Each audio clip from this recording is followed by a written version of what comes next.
yes, a new Omeezy video. This is Cinna and Valkyrie get attacked by a dangerous stalker on stream. I saw this clip. Anybody like?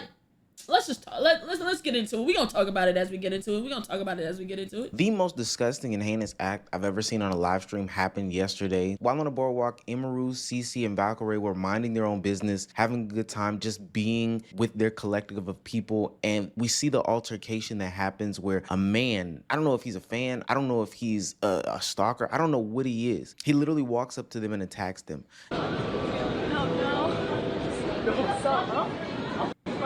Hey, excuse me? No! Security? Emily, no! Hey, Stop! Whoa! Fight right now. What? Right. Get away from now. Hey, what's going on? Security! He's harassing us. What's going on? What's going on, man? Right now. Right now. Fuck you right now. Now, as an update, Yeah. it's glad that they're safe. They got home. You know, the police eventually do show up in the situation, but nothing that I saw in this video provoked any sort of situation like this. And if anything, a video like this just uncovered honest to God, horrible truth that we need to discuss as a community. Not just as IRL streamers, not just as content creators, but as men in general. Did he say I'll right now? Yes. That's literally what he said. Niggas are saying it was scripted. Bro, who scripts something like that? Out of all the shit you can script and you can do on stream, that's gonna be something you want to do? They were in the middle of a marathon where they're collectively getting maybe tens of $1,000s a day. Why would they want to end it early like that? Tens of $1,000s a day for 7 days straight, and they ended their marathon early because they wanted to a script. Like what? Niggas are so brain dead. We need to discuss as a community, not just as IRL streamers, not just as content creators, but as men in general. A change for the better, as you would say. Okay. And the change would be for her number. Oh. If you like it, can I get your number? Yeah, like he asked. So essentially, what happened, Chad, is he asked for her number. Emily said no. She was like, I don't have a phone. Like she tried to like play it off, like I don't have a phone. I don't. You know what I'm saying? Like try to like not just blatantly tell him no. I don't have a phone. I'm sorry. Wait, put your number in mine. I don't know how to use a phone. I'm sorry. Wait, so I'm gonna keep following her. You see, like, Following her. Not another one. No! You're gonna have to get in line. There's too many stalkers. That's not how you really Fuck, riz. bro, what the fuck? That's not the riz. Get behind me. like they were like dead ass trolling. They were trolling. You know what I'm saying? Like, oh, you know, this is you're joking, but like he took it there. So this guy started harassing these women, stalking these women, following these women, and ultimately threatening these women because he couldn't get a phone number. This is why women are inclined to, you know, give some sort of fake phone number, you know, put something in their phone or give them anything and just deal with the situation later on, is because of creepos like this person right here. And looking at the entirety of the clip, I can see how a lot of people thought that this was some sort of content or bit, is because this guy was seen interacting with them earlier on the boardwalk. Yeah. Emily, is that? No way. Yo, can I get a picture with you? Yeah, of course. Okay. Let's get a picture. Wait, but can I rap to you real quick?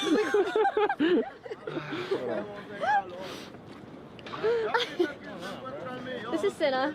Hello. I was waiting for it. Nice to meet you. Hi. My name's Russell. Hi. Nice Hi, to Ray. meet Nice to meet you. Emily, could you take Rosie. a photo? Rosie, nice to meet you. Nice to meet you. My name's Russell. Russell. She can take a pic. Oh, we can't because we have a. We actually stuff to do. we're on a time. What's up? Yeah, you gotta we're do? on a time limit, There's so. no time frame. Did you want to pic? Oh, sorry. Excuse us. Sorry. So he wanted to initially so- hang out with them. Do you need a photo? Oh yeah.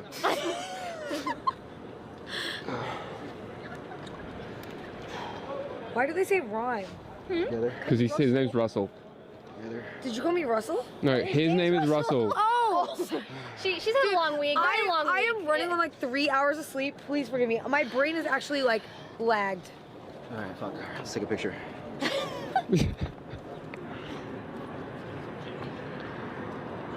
Fuck it, let's get one, Rosie. Come on. Cute. Okay. Rosie too. He's so weird that he decided to go ahead and change clothes and then come back and reappear in the live stream, you know, maybe predict which way they were going. I really don't understand what he did. And then pose as somebody else that was totally a part of a different situation. Shout out to Valkyrie in that situation, because it looked like she recognized that this dude was a complete creepo, and she looked like she had her head on a swivel a little bit, but it seemed like there was some element of this being a part of the content or whatever the case may be. And I understand that that's why people didn't, you know, track or shake hands and stop knowing how to, bro, facts. Like, it's like you don't know when enough is enough. Like, you met her, she said hi, you know, you're not obligated to this person. She clearly doesn't want to be with you. She doesn't want to give you her number. She shook your hands, you took a picture, enjoy the rest of your time. You met her, hey, cool. She not, nigga said, what are y'all doing? Oh, can we go do this together? Like, no, we got shit we're gonna do. We can't do that, you know what I'm saying? And they were being nice about it. Legit being nice about the situation. Like, no, we got something else we need to do. We're on a time frame. You don't have no time. Like, listen. I'm glad you support me, but I don't know you. Like, we're not friends. You know, keep their eye on him, but at least she did, and she was a little bit aware of the situation that was going on. To see that some dude would be desperate enough to go through these actions or do this type of interaction because he could not get a simple phone number. We are all very much still in shock, so please forgive us if we are emotional, but we are not, we literally were like, let's try to like keep it together. We are very much in shock, and we need you guys to know like that clip does not do it justice for how scary it was. It was like, it didn't show everything that happened. And we just want to use it as like a learning situation, because we see a lot of people saying like, oh, I would have done this if I was there, but you have no idea how fast it really happened. We did not know that it was even the same guy up until he made the original thread about following us. We didn't click it. He changed clothes, apparently, which was insane. Yeah, so kept running and trying to get something out of his pocket.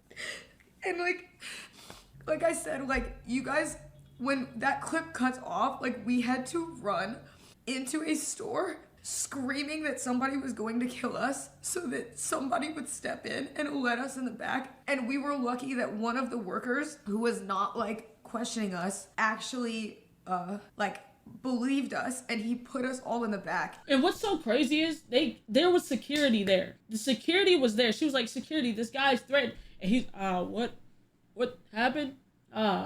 Like, and this nigga's actively saying, I'll kill you right now by the security. The security's not doing shit.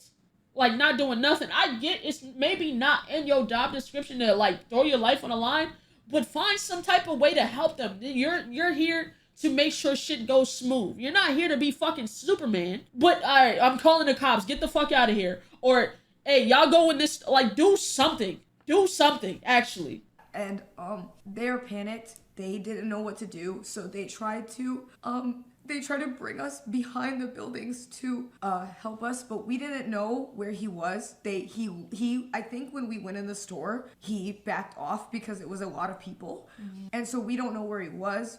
We didn't know where he went, and we had to beg the workers to hide us because they kept trying to tell us that it's not their fault, but they kept trying to get us to go back around where it happened and saying that he was gone, but we said we didn't know if he was gonna come back. And so we had to hide in a shed for 15 minutes until the cops came. So this is one thing I do hate about internet content or internet culture or just existing here on the internet, is the fact that these women even feel the need to address the situation. While the real demon Eminem went for him for a shot and shooter and didn't go online and cry because some dude chased. Like, what the fuck are you talking? Like, why the fuck does it? Like, why are you trying to compare situations? You're literally trying to compare situations, and this is the problem. This is why I don't be on fucking Twitter, because you niggas is brain dead and you cannot see the fucking problem. In every situation, they try to find the woman to be the problem. Oh, y'all are just sad. Y'all going online and crying. At what point are you gonna blame the nigga for being a fucking weirdo? At what point does any nigga take any accountability for being a fucking weirdo? Niggas would be like, oh, not all men, but even the men that are weird, you can't seem to make them take accountability for what the fuck they did. This is why they say all men, because even if it's not you, you're like, Man, boys being boys, you're part of the fucking problem. Like, no, bro, no woman should have to be chased around and threatened for their lives because she didn't give a phone number. Nobody ever should be fucking chased around and their life threatened because you didn't get their phone number. That's it. Like, what are we talking about? Like, niggas on Twitter they're not human, bro. They're not human. And you know what it is? It's this fucking check mark. The nigga probably get paid to tweet some bullshit. Yo, eviscerate Twitter off the fucking internet, bro. It needs to be gone. It needs to be gone, bro. It's a cesspool of fucking negativity. Niggas, like, oh my God, bro. Address any naysayers, address any doubters. Like, I understand the concept of letting supporters and fans know that you are safe, sound, you're just going through something mentally, etc., etc. Especially because part of the reason why these women had to come out and say exactly, they had to come out and say it because it happened online. You have to address it online because it came out, it happened live. And then the stream cut off abruptly. Nobody knew what happened. They're giving an update. It happened live, they have to address it live.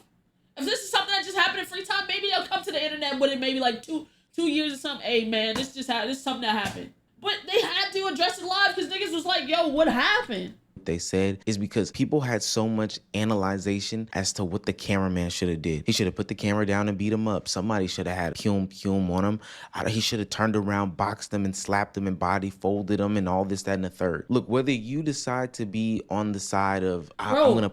And niggas are so brain dead. If you look in the clip and listen to the clip, you can actually see the fucking cameraman push him. Like, yo, he said, he pushes him and said, fuck off. Literally. You're everybody's blaming the wrong fucking person beside the nigga that it, like, bro. Put my hands on him. He should have put a little bit more elbow, etc., etc. No matter what side you could have stood on in the conversation as to what the cameraman should have did, ultimately the first conversation and the only conversation that should be really had right now is what the hell was this mentally ill man doing following these young girls around and then talking about how he was going to threaten to do something to them while putting his hands in his pockets, full stop. It's bad enough that anytime a woman cuts on camera, they get some sort of unjust criticism about how they're selling their bodies, simping for the simps or whatever the case may be, you know, putting themselves out there in some sort of sexual manner. So when we get to this point where these women are seemingly, not even seemingly, attacked on camera and people are still giving them question, gripe, grief, etc., etc., and then also hopping on the bandwagon of what the employees should have did, what they would have did, etc., etc. I'm always a proponent of being mindful of the conversations that I'm having because, and I'm not even saying the reason why that young man did what he did is because of internet conversations. Hell, I don't know why he did. I just know he needs to be locked up. But I do know when we continue these silly little conversations, tropes,